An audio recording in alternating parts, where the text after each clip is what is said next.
स्वागत है यीशु मसीह की प्रेजेंस में और उसके परिवार में सबका। एक बार जोर से खुदाबंद के नाम की तारीफ करो, जोर से, खुशी के साथ, आनंद के साथ।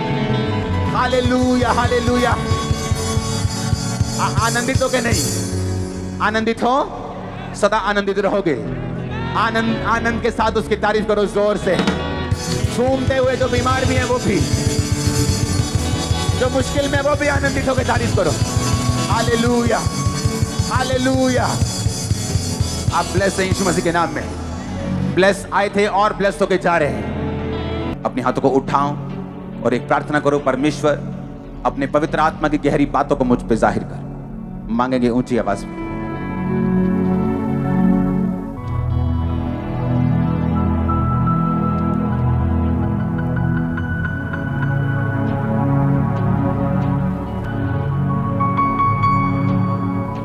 प्रभु यीशु मसीह के सामर्थी नाम में हम मांगते हैं। आप सब जल्दी जल्दी से नोट करेंगे जब तक मैं बैठा हूं। यूहन्ना 16 उसकी 7 और 8 आयत, यूहन्ना 14 उसकी 26 आयत, यूहन्ना 16 उसकी 13 से 17 आयत, पहला कुरिन्थिया 2 बाब उसकी 10 से 11 आयत, पहला कुरिन्थिया 12 बाब उसकी 7 से 11 आयत, रोमियो 8 उसकी 26 और 27 आयत, रोमियो 8 उसकी 10 और 11 आयत, इफिसियां 1 उसकी 13 और 14 आयत। जिनका मिस हो गया मैं एक बार फिर से रिपीट करूंगा, जल्दी जल्दी से नोट करो। चर्च में जब आए हो तो कॉपी और पेन हमेशा साथ लेके आओ। जिस दिन डिटेल में वचन होगा उस दिन मुझे थोड़ा बैठना पड़ता है, आपको सिखाना पड़ता है, और वचन डिटेल में होता है उसे नोट करते जाओ, ये आपकी लाइफ को सेम नहीं रहने देगा।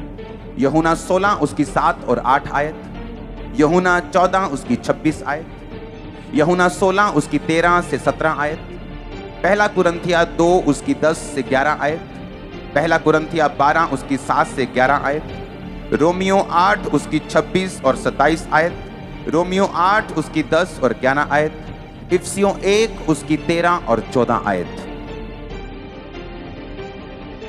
सब बोलो आमीन। मेरा बिलीव है जितना वचन आप सुनेंगे आप सेम वापस नहीं जा रहे, ह्यूज तरीके से, बड़ी रीति से आप ब्लेस होकर वापस जा रहे हैं। पहले हम पढ़ेंगे रोमियो 8 उसकी 26 और 27 आयत से, उसके बाद इफिसियां 1 और उसकी 13 और 14 आयत को हम देखेंगे, और यूहन्ना 16 उसकी 7 और 8 आयत। ये 3 आयत मैं मिक्स करके पढ़ूंगा, यानी एक एक करके पढ़ूंगा क्योंकि तीनों आपस में लिंक हैं। अपनी आंखों को बंद करके पवित्र आत्मा को धीरे से बोलो कि खुदाबंद आज जो कुछ भी मैं सुन रहा हूं ये सदा के लिए मेरी जिंदगी में बैठ जाए, बैठ जाए, अंदर घर कर जाए। मांगेंगे ऊंची आवाज में, मन की ऊंची आवाज, मुंह की नहीं। अंदर जोर से बात करेंगे खुदावन से, पूरी जील के साथ, जैसे अंदर पूरी ललक के साथ बात करेंगे, अंदर से बात करेंगे प्रभु से।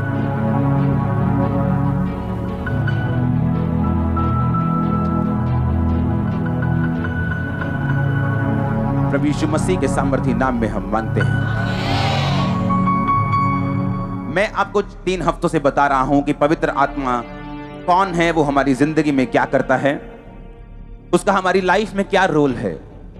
याद रखो, क्रिश्चियन जिंदगी में, मसीह जिंदगी में, आपकी लाइफ में अलग अलग मौसम होते हैं। जिस तरह एक जिंदगी में एक देश में मौसम होते हैं, गर्मी का, कभी सर्दी का, कभी बारिश होती, कभी पतझड़ होती, कभी बसंत होती, उसी तरह स्पिरिचुअल लाइफ में भी मौसम होते हैं। जिस तरह एलिया की जिंदगी में एक मौसम था जहां बड़े बड़े काम उसकी लाइफ में हो रहे थे। वो राजा को कह रहा था कि मेरे कहे बिना ना बारिश आएगी ना ओस पड़ेगी, और वैसा ही हो रहा था। फिर एक मौसम आया सूखे का, जब उसकी अहाब की औरत ने, उसकी वाइफ ने, इजाबेल ने बोला कि जाके एलिया से कह दो कल मैं तुम्हारी गर्दन तुम्हारे धड़ से अलग कर दूंगी। तब एलिया की जिंदगी में उसको कमजोरी महसूस हुई स्पिरिचुअल, और बाइबल कहती है वो अपनी जान बचाने के लिए भाग गया। एक ऐसा राजा एक ऐसा नबी जो राजे से नहीं डरा, एक ऐसा नबी जो बड़ा दलेर था, लेकिन उसकी जिंदगी में भी एक कमजोर समय आया और उसने जाके जंगल में परमेश्वर से कहा, हे प्रभु मेरा प्राण ले ले, क्योंकि मैं अपने पूर्वजों से उत्तम नहीं हूं। उसने क्या कहा कि प्रभु मेरा प्राण ले ले। वो कमजोर महसूस कर रहा था, और बाइबल क्या कहती है, एक स्वर्गदूत उसको उठा के बोलता है, एलिया उठ और ये रोटी खा और ये सुराही का पानी पी, क्योंकि अभी तुझे बहुत लंबी दौड़ दौड़नी है, अभी तुझे बहुत यात्रा करनी है।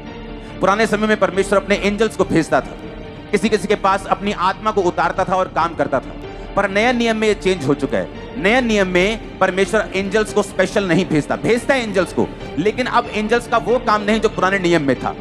अब आत्मा आकर उतरता नहीं और जाता नहीं। परमेश्वर ने कहा था अब मैं जो आत्मा मैं पिता से पाऊंगा मैं तुमको दूंगा और वो आत्मा तुम्हारे अंदर रहेगा, अंदर रहेगा। वो आत्मा कहां रहेगा? तुम्हारे अंदर रहेगा। अब मैं चाहता हूं कि हम उस आयत को अपनी स्क्रीन के ऊपर देखेंगे। यूहन्ना 16 उसकी 7-8 आयत। तो मैं भी तुमसे कहता हूं कि मेरा जाना तुम्हारे लिए अच्छा है, यदि मैं ना जाऊं तो वो सहायक तुम्हारे पास ना आएगा। बोलो सहायक। देखा, सहायक तुम्हारे पास नहीं आएगा। और परंतु यदि मैं जाऊं, बोलो यदि मैं जाऊं,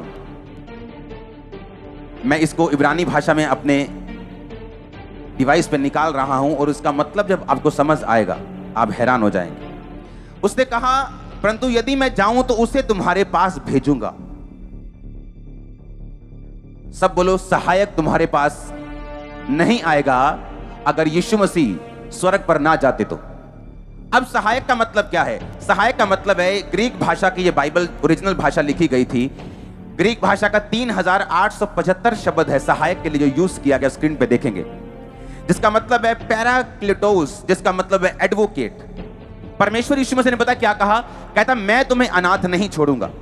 अगर मैं जाऊंगा स्वर्ग पे तो मैं तुम्हें एक एडवोकेट देके जाऊंगा, एक वकील देके जाऊंगा, एक कंफर्टर देके जाऊंगा, एक सहायक देके जाऊंगा। हर एक विश्वासी, चाहे वो नबी के समान सामर्थी हो, चाहे वो ग्रेटेस्ट मैन ऑफ गॉड हो, चाहे वो एक बिलीवर हो, अपनी लाइफ में वो निराशा को किसी ना किसी समय पर जरूर महसूस करता है।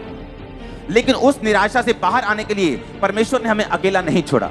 परमेश्वर ने कहा मैं तुम्हें अनाथ नहीं छोड़ूंगा, क्योंकि जो अनाथ होते हैं, जिनका कोई नहीं होता, वो निराश होते हैं, उनको अपने दिल की बात कहने के लिए कोई नहीं होता। यीशु मसीह ने कहा अगर तुम्हारे पास माता है, पिता है, भाई है, बहन है, लाखों लोग हैं, अगर पवित्र आत्मा नहीं है तो तुम अनाथ हो। इसलिए परमेश्वर ने कहा था मैं तुम्हें अनाथ नहीं छोड़ूंगा। यीशु मसीह जानते थे कि तुम चाहे अमीर हो चाहे गरीब हो, चाहे मशहूर हो चाहे तुम्हें कोई नहीं जानता, चाहे तुम रिश्तेदारों से भरे हुए चाहे अकेले हो, तुम्हें पवित्र आत्मा की जरूरत होगी। वो तुम्हारा कंफर्टर होगा। इंग्लिश में कंफर्टर लिखा, हिंदी में सहायक लिखा, लेकिन असली यूनानी भाषा का शब्द है पैराक्लिटोस, जिसका मतलब है वो तुम्हें एडवोकेट देगा। क्यों? आज जिसके पास अच्छा एडवोकेट है वो बड़े बार ऐसा होता है अपने केसों से जीत जाते हैं, जेल जाने से बच जाते हैं, फालतू की चिक से बच जाते हैं। ऐसे इंडिया में एडवोकेट हैं जो एक हेयरिंग का, एक बार कोर्ट में अपीयर होने का जाने का 25 लाख फीस लेते हैं, 30 लाख फीस लेते हैं, 1 करोड़ फीस लेते हैं एक बार की। ऐसे एडवोकेट भी हैं क्योंकि उनको संविधान की नॉलेज है, उन पे किया गया भरोसा व्यर्थ नहीं जाता। बड़े बड़े सेलिब्रिटी लोग उन्हीं पे भरोसा रखते हैं। परमेश्वर ने कहा मैं तुम्हें एक एडवोकेट दूंगा, मैं तुम्हें एक बड़ा वकील दूंगा जो हमेशा तुम्हारे साथ रहेगा। क्या होता है एक मसीह जिंदगी में, जब आप मिस्टेक करते हैं, जब आप गलती करते हैं, या आप गिरते हैं, या आप कमजोर फील करते हैं, या आप परीक्षा के समय में होते हैं। जितनी क्रिश्चियन लाइफ में मैंने निराशा सही है, मैंने आज तक एक भी विश्वासी ऐसा नहीं देखा जिसने उस लेवल की निराशा सही हो। आज लोग चर्च की ग्लोरी देखते हैं, आज लोग चर्च की सफलता देखते हैं, मिनिस्ट्री की सफलता देखते हैं, हमारी ग्लोरी को देखते हैं, लेकिन हमारी स्टोरी को नहीं देखते कि 1 साल 2 साल 5 साल 7 साल नहीं, कितने साल हम निराश रहे हैं मसीह में आने के बावजूद भी, सेवा करने के बावजूद भी। निराश मतलब ऐसी निराशा नहीं जो हमें मार दे, लेकिन ऐसी निराशा की परमेश्वर 10 साल हो गए हमें प्रार्थना करते, लेकिन इस चीज का उत्तर तूने अभी तक नहीं दिया। ऐसी सिचुएशंस आपकी लाइफ में आएंगी। बाइबल कहती है कि मसीह जिंदगी में परीक्षाएं आएंगी, लेकिन परमेश्वर कहता मैं तुम्हें एक बहुत महंगा वकील दूंगा, बहुत महंगा वकील दूंगा, सबसे बेस्ट वकील तुम्हें दूंगा। जो सेलिब्रिटी वकील अच्छा लेके जाते हैं उन्हें भरोसा होता नहीं हमें जेल नहीं होगी, ये हमारा केस बड़ा अच्छा रिप्रेजेंट करेगा, हमें कुछ नहीं होगा। आपके पास वकीलों का वकील है, आपके पास पवित्र आत्मा है, वो आपको गिरने नहीं देगा। आज से आपकी लाइफ चेंज अगर आमीन हो जाए, हालेलुया। उसने कहा मैं तुम्हें महंगा वकील दूंगा, मैं तुम्हें सबसे कॉस्टली वकील दूंगा, वो तुम्हारे साथ रहेगा, वो तुम्हें बताएगा कि जब तुम कमजोर हो प्रभु के सामने कैसे जाना है, कैसे प्रार्थना करनी है, कैसे वायदा करना है। कोई मिस्टेक हो गई, प्रभु को क्या वायदा करना है, कैसे करना है, कैसे उसको खत्म करना है। वो कहता मैं तुम्हें वकील दूंगा, वो तुम्हें गाइड करेगा, तुम्हारी अगुवाई करेगा, तुम्हें अच्छी सलाह देगा, तुम्हें धोखा नहीं देगा, तुम्हारा केस अच्छी तरह से हैंडल करेगा। तुम अकेले नहीं हो चर्च, तुम्हारे पास दुनिया का बेस्ट वकील है तुम्हारे अंदर रहता। मैंने कहा तुम अकेले नहीं हो चर्च, बेस्ट एडवोकेट तुम्हारे पास है, तुम्हारे अंदर है कि नहीं? गुड न्यूज है कि नहीं? Good news. खड़े हो जाओ, तारीफ करो अगर गुड न्यूज है तो। मैंने कहा खड़े हो जाओ अगर तारीफ करो अगर गुड न्यूज है कि नहीं? Good news. तुम्हारे अंदर दुनिया का बेस्ट वकील रहता है, गुड न्यूज है कि नहीं? तारीफ करो, हाथों को उठा के थैंक यू जीसस बोलते हुए, हालेलुया उछल के हालेलुया बोलते हुए, हालेलुया, आमीन आमीन। बैठ जाओ, आज का वचन डिटेल में है, मुझे बैठना पड़ेगा आपके साथ। आमीन। अब अगर मेरे अंदर वकील है, मेरे अंदर कंफर्टर है, मेरे अंदर परमेश्वर ने कहा कि तुम्हारे अंदर बेस्ट एडवोकेट तुम्हारे अंदर रहता है। रोमियो 8 उसकी 26-27 आयत को मैं पढ़ूंगा। इस रीति से पवित्र आत्मा भी हमारी दुर्बलता में सहायता करता है। आप जानते हैं आपका बेस्ट, आपके दोस्त क्या करते हैं? जब आप दुर्बल होते हैं वो आपको चिढ़ाते हैं, वो आपकी बेइज्जती करते हैं, उसको ताने पड़ते हैं, उसको बातें सुननी पड़ती। एक आदमी फाइनेंस में दुर्बल है, उसको बातें सुननी पड़ती, उसको शर्मिंदगी सहनी पड़ती, उसको तरह तरह के उसके अपने ही उसको ताने मारने शुरू करते हैं, उसको चुभती हुई बातें बोलते हैं। परमेश्वर कहता नो, जब तुम दुर्बल होगे तो आत्मा तुम्हारी सहायता करेगा, एडवोकेट तुम्हारी सहायता करेगा। वो तुम्हें स्ट्रांग बनाने के लिए तुम्हें दलीलें देगा, तुम्हें गाइड करेगा, तुम्हें महा मजबूत करने के लिए यीशु मसीह के नाम में आज से पवित्र आत्मा आपकी अगुवाई करेगा, आपके बच्चों तक की भी, आपके बुजुर्गों की, आपके फाइनेंशियल लेवल के लिए, आपकी जिंदगी के लिए। आमीन। ऊंचाई आशीष तुम्हारी है। हालेलुया। कहता हम नहीं जानते प्रार्थना किस रीति से करनी चाहिए, परंतु आत्मा, पवित्र आत्मा ऐसी आहें भर भर के जो बयान से बाहर है हमारे लिए विनती करेगा। जब एक व्यक्ति पवित्र आत्मा पा लेता है, पवित्रताई में चल के, परमेश्वर में चल के पवित्र आत्मा को पा लेता है, बाइबल कहती है वो पवित्र आत्मा तुम्हारे अंदर से प्रार्थना करनी भी सिखाएगा। तुम बैठोगे तुम्हें एकदम से रोना आ जाएगा, तुम बैठोगे एकदम से ऐसा लगेगा जोश के साथ में प्रार्थना करूं, तुम बैठोगे एकदम से तुम्हारा मन भरेगा, कभी कुछ होगा कभी कुछ। पवित्र आत्मा तुम्हारे इमोशंस पे कब्जा करके तुम्हें प्रार्थना करने सिखाएगा। इसलिए मैं बोलता हूं अपने आप को कंट्रोल मत करो, अपने आप को बांधो मत। पवित्र आत्मा जो कर रहा है उसे करने दो, क्योंकि वो आपका एडवोकेट है, वो आपका वकील है। इमेजिन करो आज अगर आप यहां बैठे हैं, आपकी जेब में 50 रुपए भी नहीं, 500 भी नहीं, लेकिन आपका जो वकील है वो करोड़ों रुपए की फीस से भी ऊपर लेने वाला वकील आपके साथ बैठा है इस समय। 27 आयत में लिखा, और मनों का जानने वाला ये जानता है कि आत्मा की मनसा क्या है, क्योंकि वह पवित्र लोगों के लिए परमेश्वर की इच्छा के अनुसार विनती करता है। पवित्र आत्मा का रोल क्या है? मान लो परमेश्वर के दिल में है, मैं इसको सामर्थ देना चाहता हूं, मैं अपनी बेटी को बढ़ाना चाहता हूं, मैं इसको बच्चे के साथ ब्लेस करना चाहता हूं, मैं अपने बेटे को फाइनेंशियली ब्लेस करना चाहता हूं। तो वो क्या करता है? परमेश्वर वो आत्मा के ऊपर, पवित्र आत्मा के ऊपर अपनी इच्छा जाहिर करता है कि मैं ये ऐसा करना चाहता हूं। अब मान लो यहां पे मेरे को दो लोग चाहिए, आ जाओ। मान लो वो परमेश्वर है पीछे और उसने चाहा कि मैं इसको कुछ ब्लेसिंग देनी है। धरती का रूल है, पवित्र आत्मा परमेश्वर आपको जो भी देना चाहता है बिना इनविटेशन या बिना प्रार्थना के वो धरती पे नहीं करता, ये उसका रूल है। आप मेरी बात समझे कि नहीं? अब परमेश्वर चाहता है कि ये ब्लेस हो, पर प्रॉब्लम यह है कि इसके पास पवित्र आत्मा नहीं है, तो परमेश्वर की इच्छा को ये समझ नहीं पा रहा। लेकिन जब ये तौबा करता है और पाप से मन फिरा के चर्च में जाता है और प्रभु के रास्तों पे चलना शुरू करता है, इसको पवित्र आत्मा दे दिया जाता है। पवित्र आत्मा परमेश्वर से सुनता है इसको क्या चाहिए, और परमेश्वर से सुन के ये इसको बताता है और कि परमेश्वर तुझे ब्लेस करना चाहता है, और पवित्र आत्मा इसको छूता है, इसका इमोशंस चेंज हो जाता है, और जब ये प्रार्थना में बैठकर रो रो के बोलता है परमेश्वर मुझे बढ़ा, परमेश्वर मुझे बढ़ा। आप समझ रहे मेरी बात? और जब ये प्रार्थना करता है परमेश्वर के सामने, जब प्रार्थना चली जाती है पवित्र आत्मा की सहायता से, तो परमेश्वर अपनी इच्छा जो उसके दिल में थी इसकी जिंदगी में पूरा करना शुरू कर देता है। कितने मेरी बात को समझ रहे हैं? कहता आत्मा दुर्बलता में तुम्हारी सहायता करता है। जैसे मैं दुर्बल था एक दिन, मैंने कहा परमेश्वर इतने साल हो गए प्रार्थना करते, लेकिन ये आशीष क्यों नहीं मिल रही? मुझे इतने साल हो गए सेवा करते भी, लेकिन आत्मा सहायता करता था बने रहने के लिए, खड़े रहने के लिए। आपको अपने लेवल की, अपनी टाइप की एक भी टेस्टिमनी अगर दिखाई ना पड़े दुनिया में, आपको लगता है कि नहीं ये काम हो ही नहीं सकता। लेकिन बाइबल कहती आत्मा दुर्बलता में तुम्हारी सहायता करता है कि परमेश्वर सब कुछ कर सकता है। जब पवित्र आत्मा तुम्हारे साथ होता है वो उसी तरह की प्रार्थना भी करने के लिए तुम्हें उभारता है।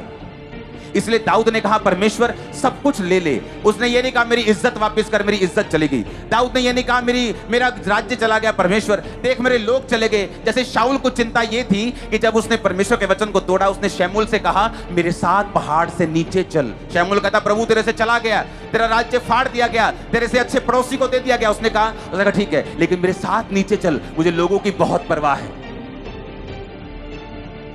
आज लोग जानते हैं कि वो अपनी मिनिस्ट्री में गलत कर रहे हैं, लेकिन फिर भी वो गलत करना छोड़ते नहीं, क्योंकि उन्हें गैदरिंग की परवाह है। आज व्यभिचार में होते हुए भी वो पुलपिट पे चले जाते, क्यों? उन्हें गैदरिंग की परवाह है। लेकिन बाइबल कहती, दाऊद कहता मुझे किसी चीज की परवाह नहीं प्रभु, अपना आत्मा कभी मुझसे अलग मत कर। उसे मालूम था कि मेरी जिंदगी में जो कुछ भी हुआ, हो रहा है या होगा, वो पवित्र आत्मा के जरिए ही हुआ था, हुआ है और होगा। जो आत्मा दाऊद में था, जो आत्मा शमूएल में था, जो आत्मा सैमसन में था, जो आत्मा उनके अंदर था, वो कहीं कम है उस आत्मा से जो आपके अंदर है। मालूम? वो आत्मा आता था, जाता था, आप में आता और जाता नहीं, आप में आया और सदा के लिए रहा। उसने आपको भरा, वो रोज भरता है, रोज गाइड करता है, आपके साथ चलता है, आपके साथ बैठता है, आपके साथ उठता है, आपके साथ खाता है, सब कुछ वो आपके साथ करता है। पवित्र आत्मा आपके दिल में रहता है, आपके जीवन में रहता है। यूहन्ना 16:8 को पढ़ूंगा। कहता वह आकर, कौन आकर? पवित्र आत्मा आकर, वह आकर संसार को पाप, धार्मिकता और न्याय के विषय में निरुत्तर करेगा। कौन आकर? पवित्र आत्मा आकर संसार को पाप, धार्मिकता और न्याय के विषय में निरुत्तर कर। पवित्र आत्मा जब आएगा तुम्हारे जीवन में होगा, लोगों के मुंह पे टेप लगा देगा। वो पता है कि नहीं? वो पाप के विषय में निरुत्तर करेगा। जो लोगों को आम बातें लगती हैं, आप समझाते हैं कि नहीं ये गलत है। उन्हें काम में चोरी करना आम लगता है, उन्हें हेराफेरी करना आम लगता है, उन्हें तेल चोरी करना आम लगता है, लेकिन हमें मालूम है ये गलत है। बाइबल कहती है वो पाप के विषय में, धार्मिकता विषय में, न्याय के विषय में लोगों को निरुत्तर करेगा। लोग बोलते थे चर्च में हीलिंग करते हैं, जाओ तो हॉस्पिटल। अब बताओ, अब तो हॉस्पिटल भी हो गया, अब बताओ कहां जाना है? वो निरुत्तर करेगा। बाइबल कहती करता है कि नहीं करता निरुत्तर? ये तभी होगा जब पवित्र आत्मा आप में बसेगा। जब पवित्र आत्मा आपके अंदर होगा, वो आपके जरिए से परमेश्वर की इच्छा को संसार पर भी जाहिर करेगा। आप प्रभु के लिए इस्तेमाल भी होंगे, आप परमेश्वर के लिए अपने आप को काम करता हुआ भी देखेंगे जब पवित्र आत्मा आप में बसेगा। तो पवित्र आत्मा का पहला काम है आपको मजबूत करना। मान लो एक बिल्डिंग में मैं अपना ऑफिस खोलना चाहता हूं, तो वो बिल्डिंग मैं कमजोर चुनूंगा कि एक मजबूत चुनूंगा? मैं मजबूत चुनूंगा। मेरे महंगे कंप्यूटर वहां है, मेरे कैमरास वहां है, मेरा खुद का ऑफिस वहां है, तो मैं कमजोर बिल्डिंग क्यों चुनूंगा? तो मैं पहले बिल्डिंग अच्छी बनाऊंगा, उसके बाद मैं अपना काम वहां पे करूंगा। पवित्र आत्मा क्या चाहता है कि वो अपनी प्रेजेंस से, अपनी हुजूरी से आपको स्ट्रॉन्ग करे, आपके फाइनेंस को स्ट्रॉन्ग करे, आपकी लाइफ को स्ट्रॉन्ग करे। अगर सोना, चांदी, पैसा बुरा है तो परमेश्वर ने सोना बनाया ही क्यों? फिर पैसा ना अच्छा है, पैसा ना बुरा है, ये इस्तेमाल करने वाले के हाथ में है। मेरे हाथ में मैं 10 लोगों को ऑटो लेके दे रहा हूं, उनको ब्लेस कर रहा हूं। चोर के हाथ में वो चोरी करने के लिए कुछ कर रहा है, अच्छे व्यक्ति के हाथ में वो अच्छा काम कर रहा है। पैसा ना अच्छा है ना बुरा, जिस जैसे व्यक्ति के हाथ में है वो वैसा ही काम करता है। परमेश्वर ने सारी ब्लेसिंग हमारे लिए बनाई है। और पवित्र आत्मा का काम क्या है? पहले वो ये चाहता है कि जिस बिल्डिंग से खुदावंद की महिमा होनी है, उस बिल्डिंग के पिलर्स मजबूत हों, वो बिल्डिंग की नींव मजबूत हो, वो बिल्डिंग सुंदर हो, वो बिल्डिंग रहने लायक हो। जो आप लोग हैं वो कौन है? बोलो मैं हूं। फिर से बोलो वो कौन है? बाइबल कहती है क्या तुम नहीं जानते पवित्र आत्मा तुम में बसता है और तुम पवित्र आत्मा के चर्च हो, तुम पवित्र आत्मा की हैकल हो, तुम पवित्र आत्मा के घर हो? तुम नहीं पता? तुम्हें नहीं पता? क्या तुम नहीं जानते कि पवित्र आत्मा तुम में बसता है? जो कोई तुम्हें नाश करेगा परमेश्वर उसे नाश करेगा, जो कोई परमेश्वर की बिल्डिंग को नाश करेगा परमेश्वर उसका नाश करेगा। इसीलिए आपको अपने विरोधियों को जवाब देने की जरूरत नहीं, आप टॉप पे रहेंगे, हमेशा जीतते हुए रहेंगे। बाइबल कहती है जिसमें परमेश्वर का आत्मा ही नहीं है वो उसका जन ही नहीं है। अगर यहां 2 कैमरामैन खड़े हैं और एक में आत्मा है और एक में नहीं, और जो जिसमें नहीं है वो ऊपर जाके बोलेगा प्रभु मैंने 50 साल तेरी सेवा की है कैमरा से, परमेश्वर बोलेगा मैं तेरे को जानता ही नहीं हूं। क्योंकि जितनी सेवा आत्मा के द्वारा ना की जाए परमेश्वर उन्हें ग्रहण नहीं करता। जितनी सेवकाई पवित्र आत्मा के जरिए की जाए उनको परमेश्वर जानता, समझता और ग्रहण भी करता है। हालेलुया। इसीलिए सेवा करना अच्छी बात है, लेकिन वो सेवा आत्मा से और पवित्रताई से की जाए तो उसका फायदा भी होता है और परमेश्वर के घर में, स्वर्ग में वो ग्रहण भी होती है। अब मैं ये चाहता हूं, पहला कुरिन्थिया 2 उसकी 10 और 11 आयत को हम पढ़ेंगे। उसमें लिखा, परंतु परमेश्वर ने उनको अपनी आत्मा के द्वारा हम पे प्रकट किया, क्योंकि आत्मा सब बातें वरन परमेश्वर की गूढ़ बातें भी जानता है। मनुष्य में से कौन किसी मनुष्य की बातें जानता है? केवल वो मनुष्य, वही मनुष्य की आत्मा जो उसमें है। वैसे ही परमेश्वर की बातें कोई नहीं जानता, केवल परमेश्वर का आत्मा। अब हम ब्लेस कैसे होते हैं? जिस कंपनी में आप काम कर रहे हैं, आपको उस कंपनी के बॉस की नेचर समझेंगे तो प्रमोशन मिलेगा, कि गूगल को देखेंगे जो हमारे दूर है? ये शैतानी काम होता है कि जिस कंपनी में काम कर रहे हो वहां के बॉस को समझो या ना समझो, और दूसरे के बॉस को देखते जाओ। ये शैतानी चीजें हैं, क्योंकि उस कंपनी में जो आपका बॉस है उसी ने आपको प्रमोट करना है, आपको उसकी नेचर को समझना है। उसी तरह बाइबल कहती है कि जिस तरह तुम्हारा आत्मा तुम्हें सबसे अधिक जानता है, तुम्हारी मां भी तुम्हें नहीं जानती तुमसे ज्यादा, तुम्हारी पत्नी भी नहीं जानती, सिर्फ तुम जानते हो तुम असली में कौन हो। उसी तरह परमेश्वर ने कहा कि प्रभु का आत्मा ही प्रभु को सबसे अधिक जानता है, और जब वो आत्मा तुम्हारे साथ रहता है, वो तुम्हारी जिंदगी में तुम्हारी मदद करता है, तुम्हारे फाइनेंस में, तुम्हारे बिजनेस में, तुम्हारी हाउस वाइफ अगर हो तुम हो, अगर तुमने नया काम खोला है, तुम कहीं जा रहे हो, कहीं आ रहे हो, बच्चों से बात कर रहे हो, बुजुर्गों से बात कर रहे हो, कोई काम कर रहे हो, कहीं जा रहे हो, कोई कंपनी खोल रहे हो, कहीं जॉब कर रहे हो, कोई कैरियर चुन रहे हो, कहां जाना है, किधर जाना है, परमेश्वर जानते हैं। क्योंकि परमेश्वर की आत्मा ने कहा कि मैं परमेश्वर को सबसे अधिक जानती हूं, जिस तरह तुम अपने आप को सबसे अधिक जानते हो, जिस तरह तुम्हारा आत्मा तुमको सबसे अधिक जानता है, मैं परमेश्वर को सबसे अधिक जानती हूं। अगर मैं तुम्हारे अंदर रहूंगी तो मैं तुम्हें परमेश्वर के दिल की बातें बताऊंगी, तुम्हारे बॉस का नेचर प्रकट करूंगी, और जब बॉस का नेचर, बॉस का स्वभाव समझ जाओगे तो प्रमोशन के लिए फिर तैयार रहना। यीशु मसीह के नाम में जो आ रही है लाइफ के ऊपर, आमीन। ऊंचा ये तुम ही हो जिससे मैं बात कर रहा हूं। आप मेरी बातों को समझ रहे कि नहीं? ये पवित्र आत्मा का काम है जो एक विश्वासी की जिंदगी में वो करना चाहता है।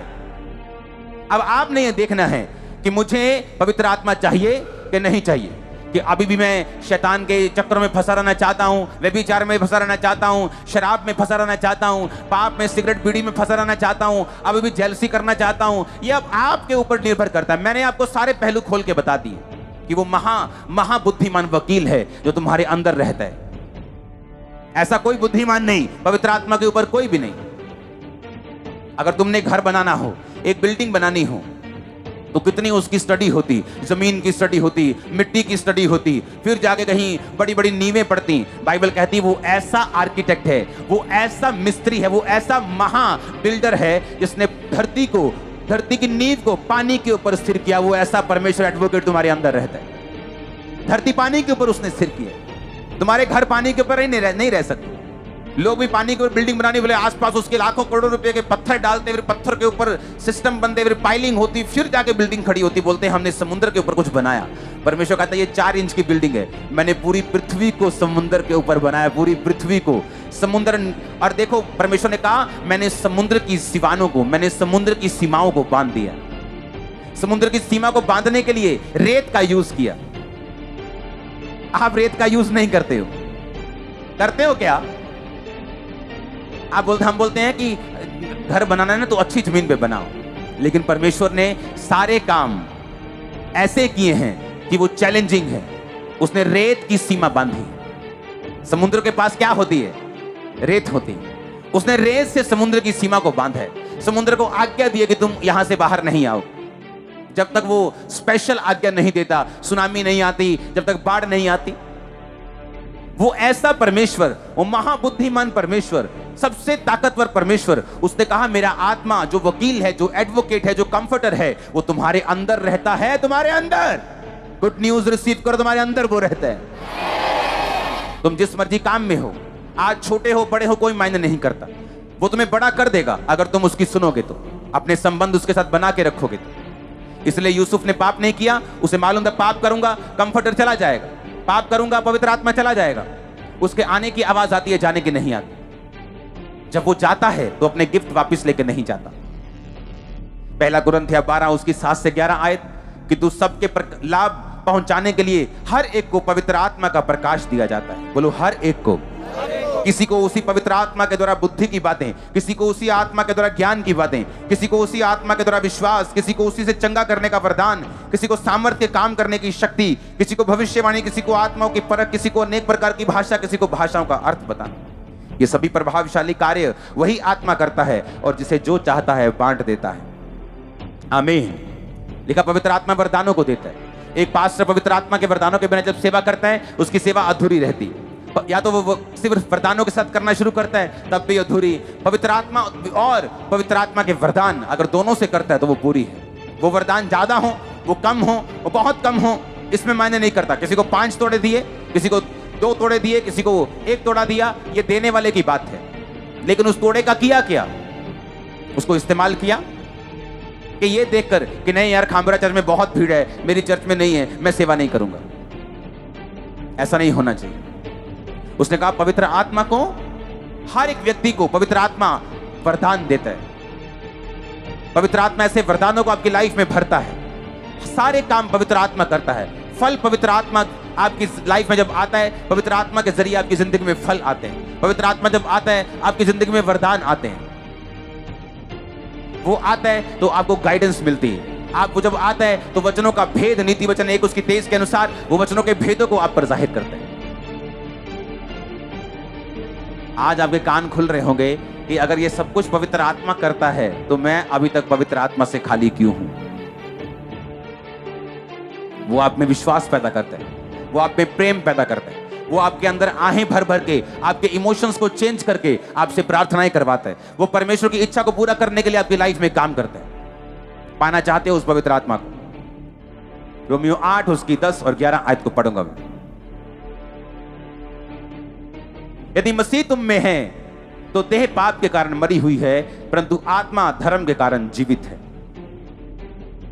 यदि उसका आत्मा जिसने यीशु को मरे हुओं में जिलाया तुम में बसा हुआ है, तो जिसने मसीह को मरे हुए में से जिलाया वो तुम्हारी नश्वर देहों को भी अपनी आत्मा के द्वारा जो तुम में बसा हुआ है जिलाएगा। फिर से पढ़ेंगे इस आयत को, आखिरी आयत को। मैं 3 बोलूंगा, सब मिलके पढ़ेंगे। 1 2 3। यदि मसीह तुम में है तो देह पाप के कारण मरी हुई है, परंतु आत्मा धर्म के कारण जीवित है। यदि उसका आत्मा जिसने यीशु को मुर्दों में से जिलाया तुम में बसा हुआ है, तो जिसने मसीह को मुर्दों में से जिलाया वह तुम्हारी मरणहार देहों को भी अपनी आत्मा के द्वारा जो तुम्हें बसा हुआ है जिलाएगा। तारीफ करो इस वचन के लिए जोर से। इसको समझने के लिए थोड़ा सा दिमाग खोलना है। कहता पवित्र आत्मा जिसने प्रभु यीशु मसीह को उस कब्र में से जिंदा कर दिया, कहता वो पवित्र आत्मा, अगर ये कंडीशन है, क्या है ये? बोलो अपने पड़ोसी को, एक शर्त है ये। कहता जिस पवित्र आत्मा ने यीशु मसीह को मुर्दों में से जी उठाया, अगर इफ जे मैं कनेडा हूं जाते वो वाला अगर, हाँ जे मेरा वीजा लग जाता ते आज मैं ऑनलाइन देखता हूं, ये वो वाला अगर है। बड़ी बात है, बोलो बड़ी बात। कहता अगर वो पवित्र आत्मा तुम में बसा हुआ है, तो कहता अगर वो तुम में बसा हुआ है तो तुम्हारी मरी चीजों को वो जिला देगा जिस तरह यीशु मसीह को जिलाया। आपको क्या लगता है जब टीवी पे प्रार्थना होती क्या है मेरे हाथ में? वो कौन काम कर रहा है? वो होली स्पिरिट है, क्योंकि वो यहां भी है और क्योंकि यहोवा का मतलब क्या है? सब जगह मौजूद। अगर यहोवा यहां मौजूद है तो जो हॉस्पिटल में बैठा हुआ है वो वहां भी। अब यहोवा की इच्छा है कि उस पर प्रार्थना हो तो वो सिर्फ प्रार्थना की वेट कर रहे हैं। आप समझ रहे मेरी बात? और अगर प्रार्थना करने वाले में पवित्र आत्मा है, जब वो हाथ रखेगा पवित्र आत्मा उसमें जाएगा। वो वहां बैठे क्योंकि वो आत्मा वहां भी मौजूद है। समझ आ रही कि नहीं? तो कितना नुकसानदायक है। आपकी गर्लफ्रेंड ने कितना नुकसान किया आपका, सोचो कितना नुकसान कर दिया उसने। डिलीट कर दो नंबर, आज ब्लॉक कर दो। सुनो, जिसने छोड़ना होता है ना, हेलो नहीं आज तो बाद ना तो मैंने फोन करी, नहीं हुण नहीं आप गल करिया करनी। 7:30 ते फोन आया ते 8:45 हो गए। नहीं हूं नहीं आप गल करनी। अच्छा रख तू, नहीं तू रख, नहीं नहीं तू रख। सवा घंटा हूं नहीं मैं तेरे ना गल, क्या ये क्या क्या कर रहे हो तुम? सुनो, कुछ लोग कॉमेडियन होते हैं पैसा कमाने के लिए, हाँ, आपको हंसा के वो अमीर हो जाते हैं क्योंकि उन्होंने कुछ किया है, मेहनत की है। ओके, कॉमेडी सबसे कठिन काम है एक्टिंग में, सबसे मुश्किल कॉमेडी है। टाइमिंग, क्या बोलना है, कितना बोलना है। ओके, अब ये दिमाग में रखो कि जिसने करना है ना वो खत्म, फिनिश, डिलीटेड, ब्लॉक्ड, कहने की भी जरूरत नहीं। मान लो मैं ब्लॉक कर दिया, फिनिश हो गया। रिलेशनशिप फेसबुक पे डाल दो, change, engaged to holy spirit. समझ आई कि नहीं? सुनो, अगर तो सीरियस हो, अगर ऐसे ही चर्च में आना तो मैं भी ठीक हूं, आओ, भीड़ भीड़ हो रही है, हीलिंग लो, जाओ, क्या चक्कर है। लेकिन अगर लाइफ में कुछ करना है और इफेक्टिवली करना है, दुनिया के बेस्ट देशों में सीट्स खाली हैं आप लोगों के लिए। बेस्ट प्लेसेस इंडिया में, बेस्ट जगहें, बेस्ट पोजीशन, बेस्ट ब्लेसिंग्स, पर सुनो खाली हैं वो। मैं आपसे क्वेश्चन पूछता हूं, अगर आज पंजाब सरकार बोले कि हमें ये डबल पीएचडी के बाद भी ऐसा पढ़ा हुआ बंदा चाहिए, हमें जरूरी है, अगर कोई नहीं आता तो क्या वो एक 12वीं पास को रख लेगी उस जॉब के लिए?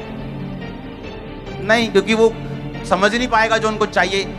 चाहे बंदा ना हो, चाहे 6 महीने के लिए वो कुर्सी पद वो खाली पड़ा रहे। उसी तरह परमेश्वर है, सीट्स खाली पड़ी हैं कई जगह पे, मैं देख रहा हूं स्पिरिट में। हाँ, वो क्यों नहीं पहुंच रहे? वो एक 4 फुट की गर्लफ्रेंड ने रोका हुआ है और एक लंबे से बॉयफ्रेंड ने रोका हुआ है, बाल टेढ़े करके रोका हुआ है। टेढ़े बाल करना बुरी बात नहीं, पर उसे यीशु मसीह के लिए करो। यूथ मीटिंग में मैं भी टेढ़े करके आऊंगा, चिंता मत करो। हालेलुया। सुनो, एक वचन को मैं पढ़ूंगा, इफ्सिया 1 उसकी 13 और 14 आयत। कहता, तुम पर भी जब तुमने सत्य का वचन सुना, जो तुम्हारे उद्धार का समाचार है, जिस पर तुमने विश्वास किया और प्रतिज्ञा की हुए पवित्र आत्मा की छाप लगी। क्या लगी? छाप का मतलब है इंग्लिश में सील्ड, कि सील हो गया वचन। कैसे? पुराने टाइम में राजा लोग जब अपनी किसी चिट्ठी को भेजते थे, अपनी अंगूठी की छाप लगाते थे। उसे कोई फाड़ नहीं सकता था, कोई उसमें हेरफेर नहीं कर सकता था, क्योंकि राजा की अंगूठी की छाप मालूम होती थी, कोई ऐसी अंगूठी नहीं बना। समझ आई कि नहीं? आगे क्या लिखा? कहता, वह उसके मोल लिए हुओं के छुटकारे के लिए हमारी मिरास का बयाना है। आप बयाना करते हो ना? 5 मरले का आपने प्लॉट देखा, आपने कहा मुझे पसंद है, रेट पसंद है, चक्को जी 20%, बयाना हो गया। करते हो कि नहीं? अगर कोई और बंदा उस प्लॉट पे कब्जा करने आए, आप बोलोगे भाई साहब क्या हुआ पड़ा है?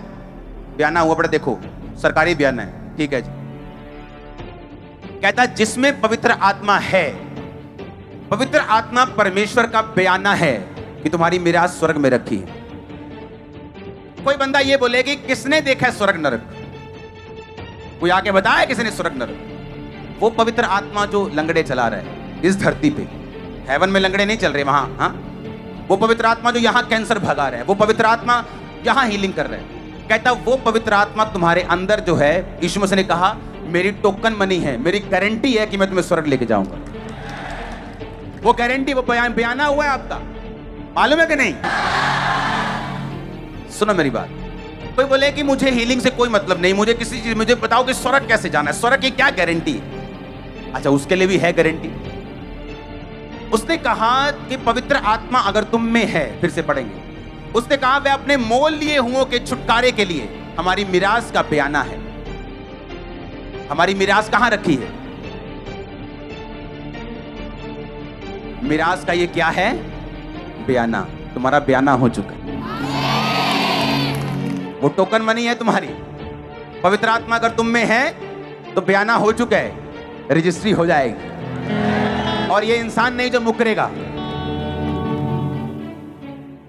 अब सोच लो, लेना है पवित्र आत्मा के नहीं, और ये भी सोच लो कि उसे रखना है सदा के लिए कि नहीं। आपके ऊपर डिपेंड करता है। कोई जबरदस्ती किसी को पवित्र आत्मा से भर नहीं सकता। आप दिल खोलेंगे, पाप छोड़ेंगे, पवित्रताई में रहने का फैसला करेंगे तो भरेंगे। अपने हाथों को उठाओ। Thank you Jesus. परमेश्वर से बात करो, खुदाबंद मुझे ये पवित्र आत्मा चाहिए, कैसे भी करके चाहिए। मैं हर गुनाह को, पाप को, सब चीजों को छोड़ता हूं। मुझे यही होली स्पिरिट चाहिए जो तेरे अंदर था, जो तेरे दासों के अंदर है। वो पवित्र आत्मा मुझे चाहिए। आज मुझे भरे, मैं यहां से खाली ना जाऊं। पवित्र आत्मा मुझे भरे। मैं मांगता हूं पवित्र आत्मा को पिता, तेरी आत्मा को मांगता हूं जो गूढ़ बातें जानती है। वो आत्मा जिससे मेरा बयाना हुआ है, वो आत्मा जो बयाने के रूप में दिया गया है, वो टोकन मनी के रूप में दिया गया है, वो असली है। अपने हाथों को उठा के मांगो, खुदा बंदा को आत्मा से भरे, स्पिरिट से फिल करे, सामर्थ्य से भरे। मांगेंगे ऊंची आवाज में।